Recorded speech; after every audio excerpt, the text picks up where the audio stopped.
Real 92.3. Here we go, Chuck Dizzle back at it, live and direct. You know it's a homegrown thing when I got my family in the building with us right now. He's back, my man DSmoke. Hey, what's up now? The album is out right now, Black Habits. Congratulations, first and foremost, man. What does it mean to finally have this body of work out for the people, man? Man, it's beautiful. I'd imagine it's something like giving birth to, something that you worked for a long time. It's very personal.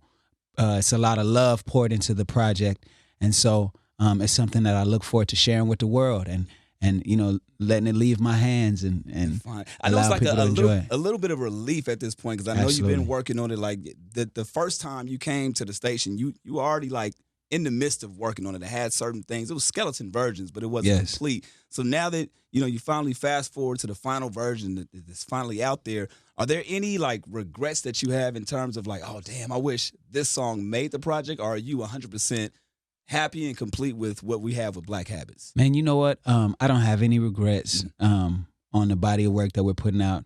There are songs that I love that aren't on the project, but I feel like they'll still have their moment. We were more committed to the storyline and to the body of work having a fluid sound than we were just putting out all of our best stuff. What we have is our best, but there are other things that are of the same caliber, amazing songs that we chose not to put on this one because there are future moments where they'll fit in better. So I have no regrets going into this. What I love about you, man, obviously we have a history, 10 years plus. And, yes, sir. It's always been a family thing with you. You know what I mean? The family has always been a part of this journey. How does it feel to be able to celebrate with the family with this and have the album be about the journey of your family as well, man? How does it feel to have that celebration? It's beautiful, man. Like to be able to do this. I did a show in Inglewood for the Martin Luther King Day parade and or festival. And my cousin Tiffany Goucher opened up. Super talented. And we've been doing it for so long. And so, but the most gratifying feeling is to look up to her and just still be impressed.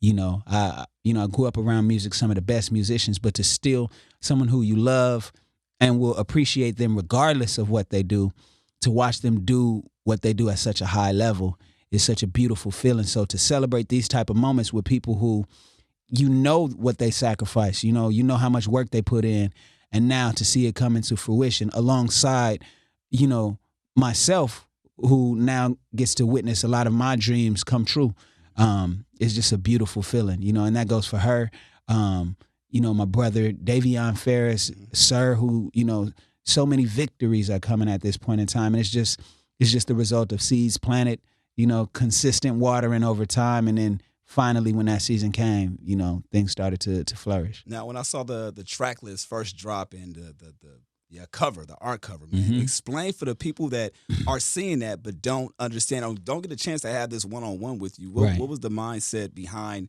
those photos and kind of explain that story? Absolutely. So that picture, the people who wouldn't know would see this happy Black family, right?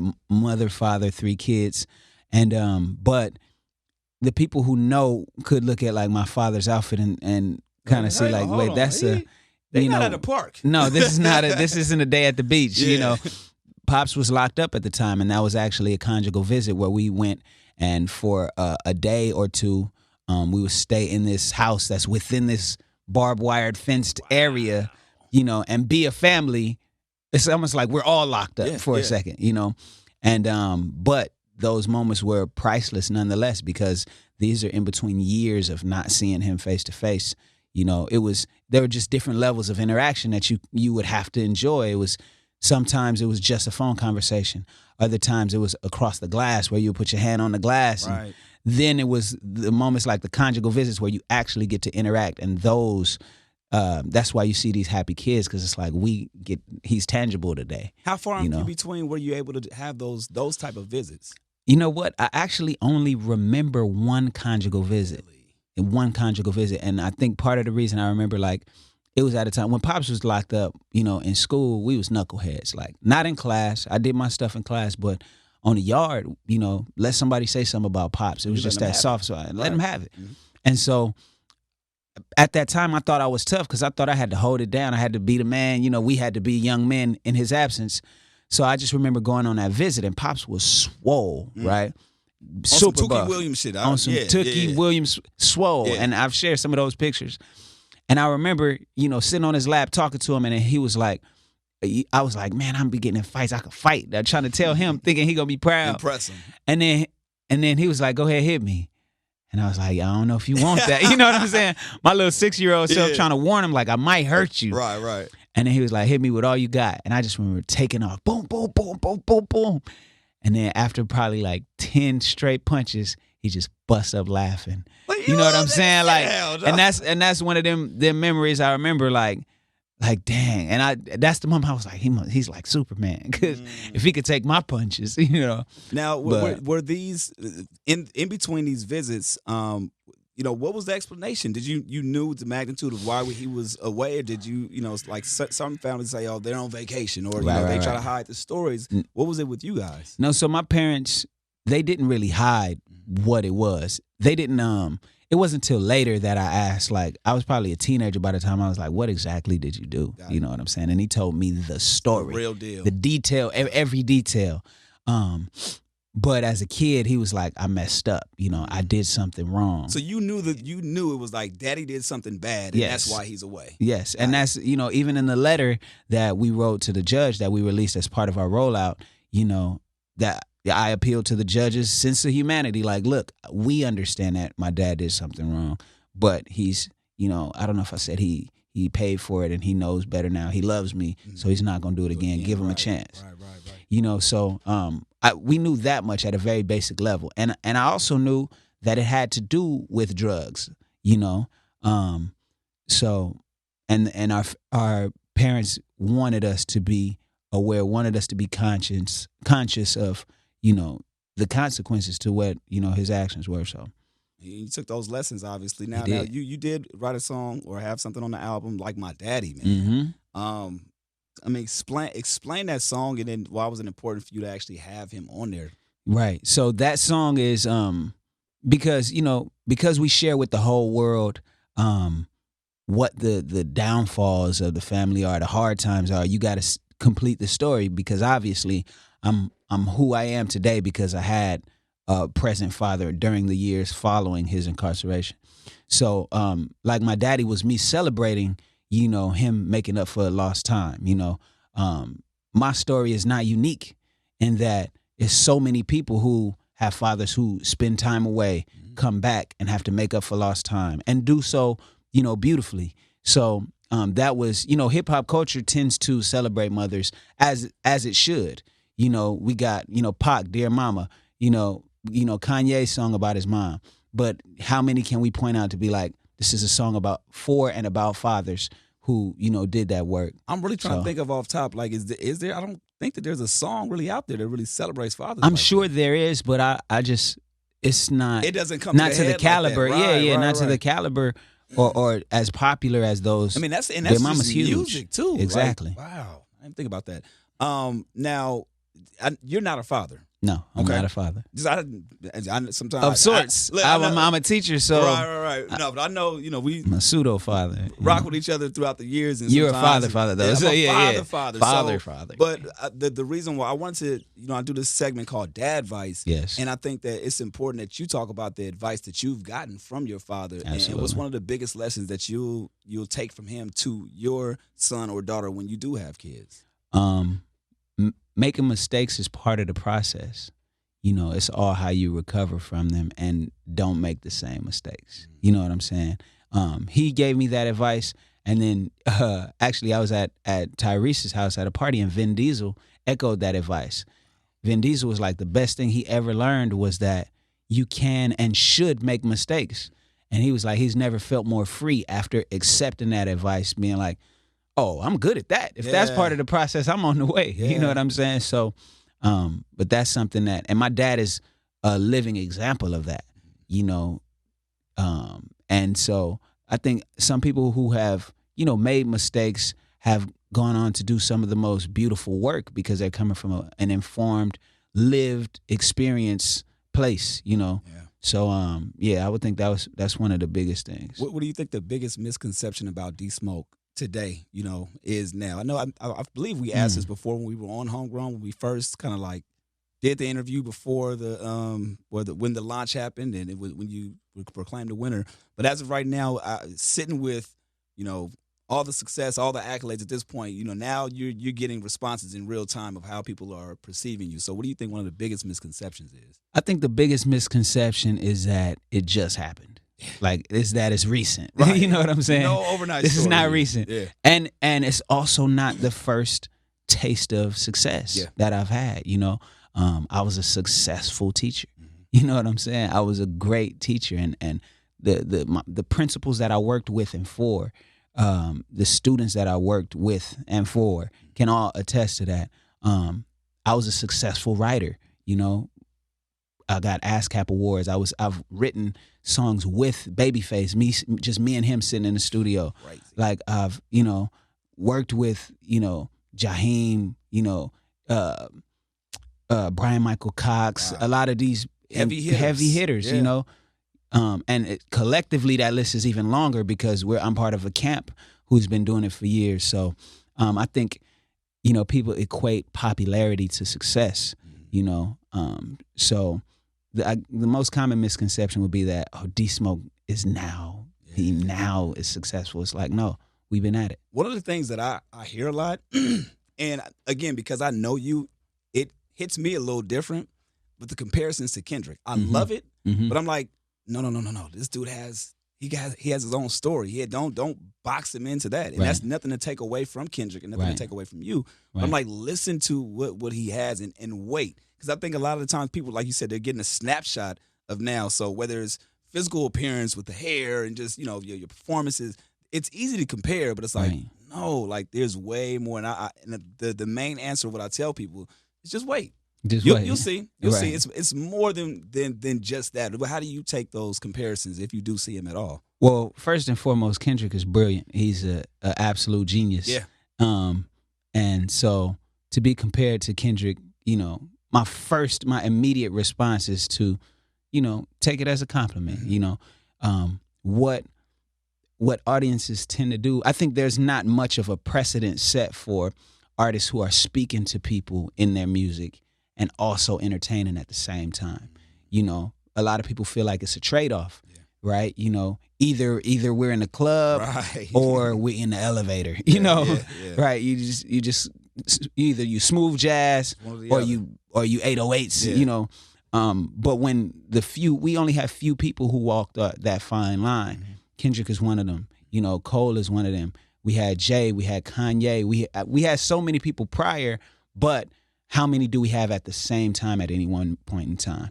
You know, so I think the natural tendency is to make those comparisons. Whereas if it's not thoughtful music, it's just immediately called a sound or a movement. You know, if it's trap stuff, it's a movement. Right. Nobody's calling out that everybody in the whole game is rapping over trap beats. Right. It's just like, oh, that's the culture. That's the direction it's going in. Right. But when you're thoughtful, it's an immediate comparison. So, but I don't fault people for it. It's all good. And even early in Kendrick's career, he's dealing with, you know, calling me Kweli and Common proves that ignorance is bliss. Yes. Because the first thing they want to do when you have something to say is be like, oh, that's that stuff. Right. You know, and I think part of that is because it does challenge people. It challenges artists to dig deep, you know, and not a lot of people want to be vulnerable in their music. You know what I'm saying? Because where do you go from there? You know? So, but again, as we put out more music, people will start to make those distinctions like, oh, this guy he's here to stay, you know, so. Now, the deal with Empire, why did that make sense for you? I mean, I know the answer, but for the people that may not understand why you chose Empire. Right. The deal with Empire made perfect sense for several reasons. One, I value maintaining ownership and being able to move through my career as I see fit. You know, I'm not the artist who likes to be a passenger on my own movement. You know, I have a sense of direction. I know how I want to be represented. I will not relinquish creative control to somebody else. You know what I'm saying? That's mine. Yeah.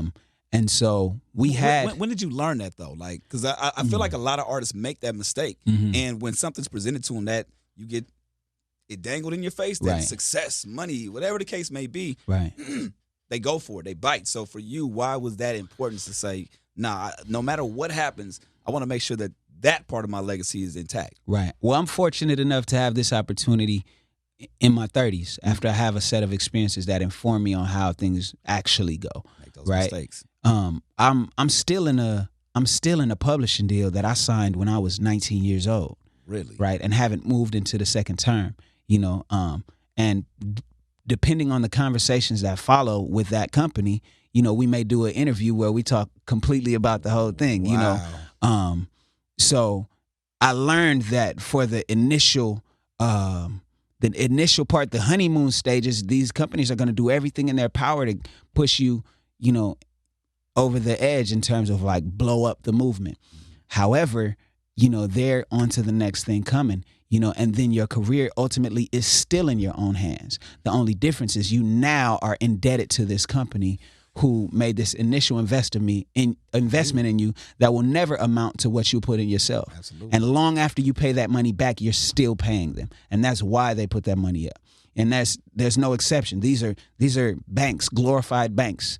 A bank is going to invest in you because they see a return on their investment that's far greater than what they would give you. So unless they were talking about a conversation where it's mutually beneficial, I still end up owning my masters, having full creative autonomy, and then blowing up the movement. Unless it's that conversation, Empire was a better deal, because Empire, the beauty of them, they're structured to play a lot of those roles that a label plays, connecting you with the DSPs, putting an actual marketing fund behind it, having staff that understands the science of, advertising and all of the different elements that go into making sure the most people hear your music and see your visuals and things. So it was the smartest move.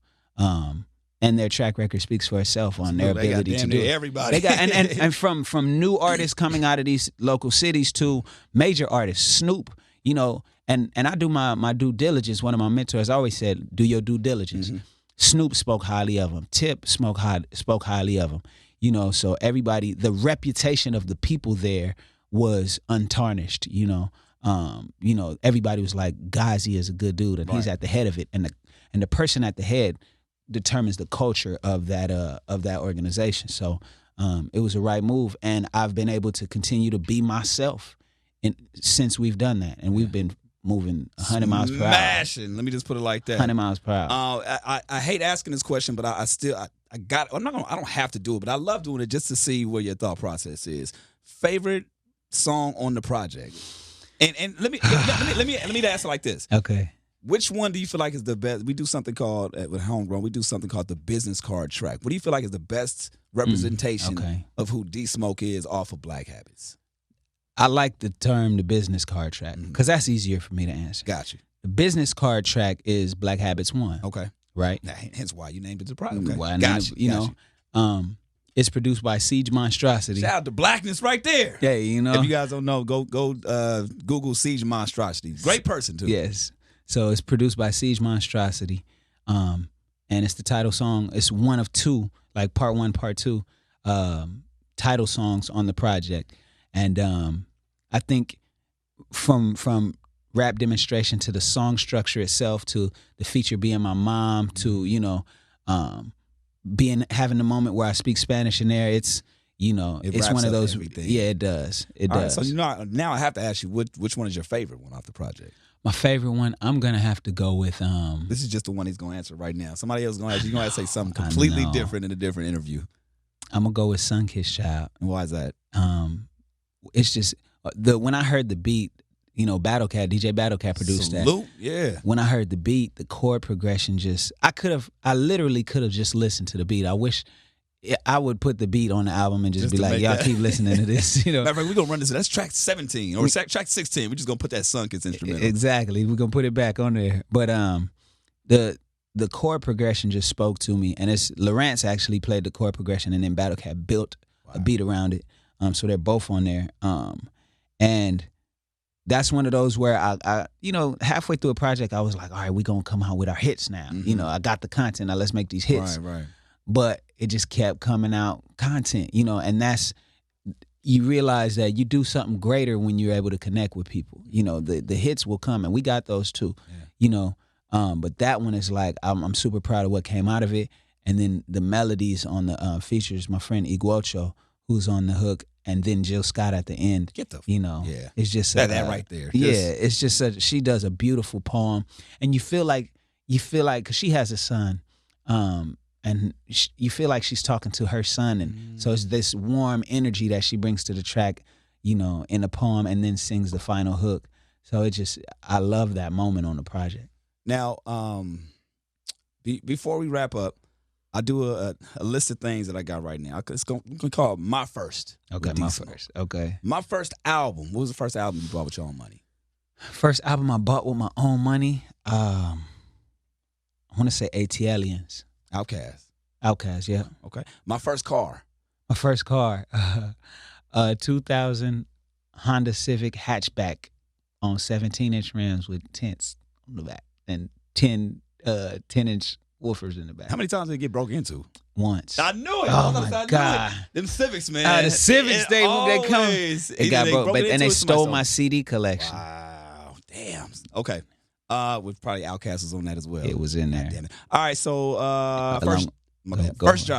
first job, Buy Low Market on, which at the time was Mega Value Market. Damn. On Florence and La Brea. You were like a bag boy, or I was a box boy, so bagging groceries, getting the baskets, doing go backs. People be like, oh, I don't want this. So it's a basket full of stuff you just got to take back.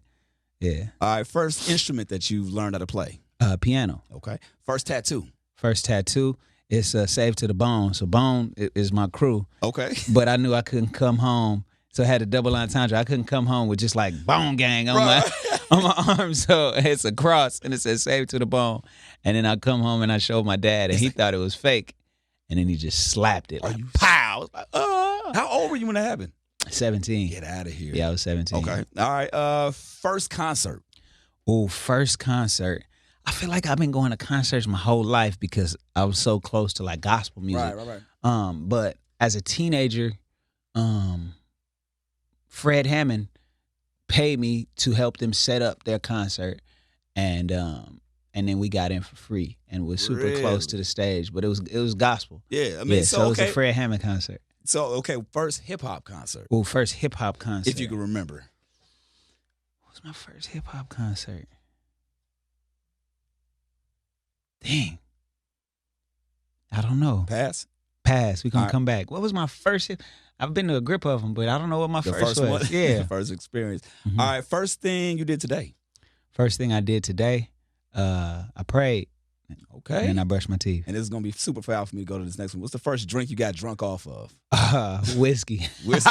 Yeah. Hey, man, I got a story about... I don't even know what kind of whiskey. It was just some whiskey. Man, I got a story about gin. I hate gin to this day because that was the first thing I got a hangover off of. Can't stand it.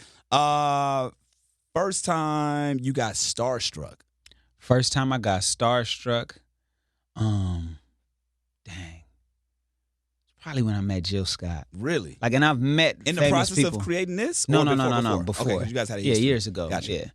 So when I first met Jill Scott, I was like, whoa. You know what I'm saying? Like, she just has this warm presence. I think when people are as warm in person as they come off in in music and videos, that makes you more starstruck. Like, because it's an immediate turnoff when you put them on a pedestal and then they're like jerks. So then you're like, oh, damn, you hear that term? Don't ever meet your what is it? Your idol. Your idol. idol. Yeah. Oh my God, that's the worst thing. I got a couple of them that. Anyway, we'll go to the next one. First time you smoked. First time I smoked, I was actually 21 years old. First time I smoked. Okay. Yes. All right. And I smoked with the homie Chiz. Rest in peace. Rest in peace, Chiz. And I was really on some I ain't never gonna smoke. I've been called DSmoke since I was 14 years old. You know what I'm saying? That was my name in Inglewood. And so, but the first time I actually smoked, I was 21, and me and Chiz was we was tipsy already. Mm-hmm. And then so had not I off not the whiskey, right? It was what was it? It was Seagram 7. So we was tipsy. Oh, go figure, Smoke. So exactly, right? So we was tipsy, and then Chiz start rolling up. I was like, nigga, I'm gonna smoke with you today, bro. Get out of here. And he gets me dumb high. First off, I overdo it. I didn't realize my first time smoking, you just like kind of lightly tap, feel it out. I smoke, we go through the whole blunt. No. It's some fire. Oh man, on top of that. It's some fire. Yeah. And bro, I literally, like, the room was spinning for the rest of the night because I had drank a lot already. So you was already crossfaded. Oh my God. It was wild. Now you said you've been going as DSmoke since 14, but has that always been your rap name? Do you have a first rap name? My first rap name is DSmoke. Yeah. Hey, man, and producer, so it was my producer name as well. You know what I'm saying? So I used to be on tracks producing for like Tiff, Chiz, Davion, other artists. You know, I produced for Jaheim. You know, it's gonna say produced by Daniel DSmoke Ferris. And I used to say DSmoke's the name because the track is Flames. You know, and that was my little signature. You know what I'm saying? I was getting my ditty on the track. So make sure they know. I've had no other name other than DSmoke. So you're the first person I ever did that with. My first time with DSmoke. I think I'm gonna continue to do that. I like that. My first. That's good. Real quick though, as a producer, what I would love to see. Hopefully you roll this out, and if you don't, you know, it is what it is. But I would love to see the process of you making this particular album with the producers that you have worked with as well, because I know there's a lot of people, you know, that people are familiar with and people that may not be familiar with within the city and beyond. Like, I would love to see how you guys constructed the project, the album. Is there any plans to possibly let people see the behind the scenes of that? There are a couple moments that we documented, but then there are others that just aren't documented that way. We have some pictures from some of everything. Yeah. But you know, we were going. Sometimes when we went in, there was no cameraman, and we just went in and, you know, we were creating it. Like at Battle Cat, I pulled up to Battle Cat's house. Wow. You know what I'm saying? So it wasn't so much of a like formality. Like, you know, I didn't want to even ask, like, hey, can I film in here at home? Like, nah, bro, like, just live that moment. Yeah. You know, so, but I mean, there's positives and negatives to that, you know, because you want to be able to capture those moments. And even Battle Cat later said, like, now it's time to start filming that. So I have some moments from me and Snoop when we got in, you know. What was that like? I mean, from that having that moment on stage that people obviously recognize, and you guys talking about that, and, you know, to you now, because I assume that you've seen people do this. I'm assuming you may or may not have, but people give you that, hey, yeah, pull up, oh yeah, let's work, and it doesn't manifest, right? So for this to actually manifest, and, you know, you have the shit is fire, like, to be able to do that, like, how was that experience? Man, it was beautiful. I think sharing that moment with Snoop on stage, we both knew what it was, and it was love, because for him to even ask me was like, I see something in you, you know what I'm saying? And the untrained eye wouldn't know that was, you know, that was a platform, that's a lob, you know? And so what we did on the song, one, more so than the process of recording with him, you know, because that was easy. He's a professional. I knew what I wanted. And we went in and we knocked it out, but it's the conversations in between. You know, I was telling him how, you know, we had just come back from Japan on New Year's, you know, and so I was telling him how that went. He was telling me how it was when he went to Japan. You know, he's been around the whole world. And some, twice, millions 20 times, you know what I'm saying? Like, he's been around the whole world 20 times. And so he's just giving me so much game and kind of, not that we needed it, but validating what we already set in motion. And that's why he was like, you know, you earned this, bro. You know, he's not one to give away anything. Right. You know what I'm saying? He was like, you made that moment, bro. You know, now keep doing what you're doing. And then he talked about, he said, I'm in records. You know, I'm on records all over the world. Some of that shit, I don't know what I'm saying. You know what I'm saying? I'd be like, and when it come time to do the video, he'd be like, put mine on the teleprompter. Right, you know what I'm saying? Yeah. So, but he gave me so much game, and that was a dope experience because it was just a human interaction. Yeah. You know, he talked about his ups and downs. He talked about, you know, when moments when he didn't feel safe. You know what I'm saying? When it wasn't good with Death Row, and he ended up going to No Limit. You know, and how Master P treated him with love, and to this day it's love, because he was like, bro, you know, you're solid over here. You know what I'm saying? Make wise decisions, you know. And so, yeah, he just shares so much game. Well, I'm gonna echo those same sentiments, man. I mean, keep doing you, bro.